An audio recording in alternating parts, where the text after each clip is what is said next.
Num Brasil que parece cada vez mais rachado ao meio, dividido em dois polos, uma nova força política está tentando surgir. E ela não veio dos corredores de Brasília, não. Ela veio do asfalto, do ativismo de rua e agora essa força quer o poder. Essa aqui é a história de como Renan Santos e o MBL estão tentando transformar o protesto em um partido político, com um projeto chamado Missão. Olha, antes da gente mergulhar de cabeça nessa história, um ponto muito importante. O que a gente vai apresentar aqui é o resultado de uma pesquisa bem longa e detalhada. A gente se esforçou ao máximo para ser preciso, mas é sempre bom lembrar que toda análise, por mais cuidadosa que seja, pode ter suas limitações. Nosso compromisso é com os fatos, da forma mais clara possível. Para a gente entender bem essa ascensão, vamos seguir um roteiro. Primeiro, vamos ver como essa nova força política apareceu. Depois, a gente vai traçar a jornada deles, das ruas até a busca pelo poder. Aí, vamos conhecer a máquina por trás do Partido Missão, entender o projeto de nação deles, olhar de perto as controvérsias e os desafios e, por fim, tentar analisar o que tudo isso significa para o futuro da direita no Brasil. Então vamos lá, para o nosso primeiro ponto. A grande questão aqui é como um movimento que nasceu para protestar, para balançar as estruturas do poder, decide que agora quer construir a sua própria estrutura. É exatamente essa passagem do ativismo de rua para a formalidade de um partido político que a gente vai ver agora. E no centro de tudo isso tem uma figura central, Renan Santos. Ele foi um dos fundadores do Movimento Brasil Livre, o MBL, que foi muito protagonista nas ruas há alguns anos. Agora ele está liderando essa missão bem audaciosa de transformar toda aquela influência em um partido de verdade, com um alvo bem definido lá na frente, a presidência em 2026. Mas, para a gente entender o partido de hoje, não tem jeito, a gente precisa voltar um pouco no tempo. A jornada do Renan Santos não começou ontem. Ela começa bem antes, numa cidade do interior de São Paulo, e revela uma trajetória que é cheia de reviravoltas e principalmente de muitas mudanças de estratégia.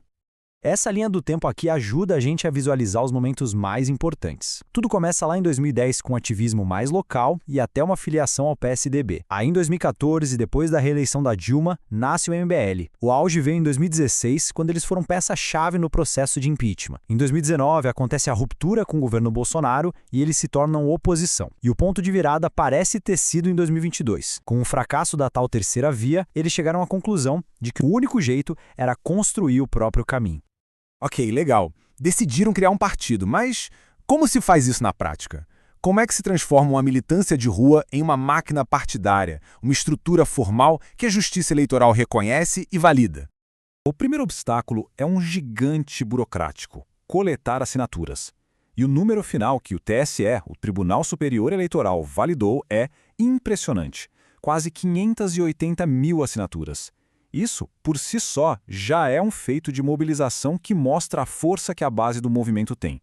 E muito disso foi organizado digitalmente, com um aplicativo próprio e uma rede gigante de voluntários. Com as assinaturas validadas, o partido se tornou realidade. Aqui estão os dados principais. O número na urna vai ser o 14, foi homologado em novembro de 2025 e tem o Renan Santos como presidente. Mas talvez o detalhe mais crucial aqui seja este último ponto, a Academia MBL, que funciona como uma escola própria para formar os quadros do partido, para garantir que todo mundo esteja leal e falando a mesma língua ideológica. Essa Academia MBL é, na verdade, o coração da estratégia de crescimento deles. Funciona como um funil, sabe? Primeiro eles usam conteúdo digital e eventos para atrair a galera. Depois, quem entra passa por uma formação, com cursos de tudo um pouco: história, economia, oratória, até táticas de mobilização. Daí, eles selecionam os mais engajados, os mais alinhados. E, por fim, integram essa turma numa estrutura que busca ser algo bem raro na nossa política: profissional e ideologicamente muito coesa. Tá, mas qual é a ideologia por trás de tudo isso? Todo projeto político precisa de uma bússola, de um norte, né? No caso do Partido Missão, essa bússola é o que eles chamam de Livro Amarelo. É um documento que detalha o diagnóstico que eles têm do Brasil e, claro, o que eles propõem para o futuro. E as propostas centrais são, bem, ousadas e até ecléticas. Na segurança, a inspiração declarada é o modelo de tolerância zero do Bukele em El Salvador. No urbanismo, vem uma ideia bem radical: a desfavelização total. Na economia, eles defendem um projeto de industrialização do Nordeste com uma pegada nacionalista.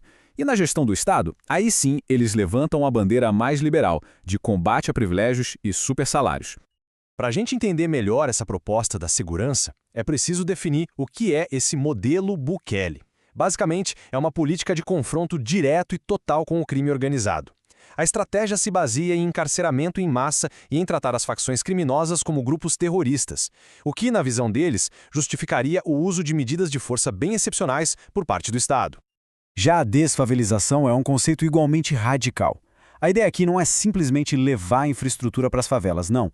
É erradicar as favelas por completo, realocando os moradores para novos bairros planejados, com prédios, com o objetivo de reintegrar esses territórios que hoje, segundo eles, são dominados pelo crime, de volta à cidade formal. Mas é claro que uma década de combate político sem trégua cobra um preço. Essa postura sempre muito aguerrida, beligerante, gerou uma série de controvérsias e desafios éticos que hoje são parte central da imagem tanto do Renan Santos quanto do movimento dele. E talvez o episódio que mais causou dano à imagem do MBL tenha começado com essa frase. Foi durante uma viagem à Ucrânia, em plena guerra. Vazaram áudios do então deputado Arthur Duval, mais conhecido como Mamãe Falei, com comentários misóginos sobre as mulheres ucranianas. As consequências disso foram devastadores. O escândalo ficou conhecido como Tour de Blonde. O Arthur Duval acabou sendo cassado, perdendo o mandato, e o desgaste de imagem foi gigantesco. O Renan Santos, que estava na mesma viagem, foi acusado de cumplicidade moral no caso, o que levou a um isolamento político muito forte do MBL no momento que era super crítico para eles. E além das polêmicas públicas, a trajetória do Renan Santos também é marcada por várias batalhas judiciais. Ele já foi absolvido em ações de improbidade por falta de provas. Aquela acusação de compra de partido que surgiu de áudios vazados nunca virou um processo judicial. Por outro lado, ele ainda responde a processos por dívidas de empresas e tem um histórico misto em casos de ofensas em redes sociais. Já foi condenado, mas também já ganhou processos.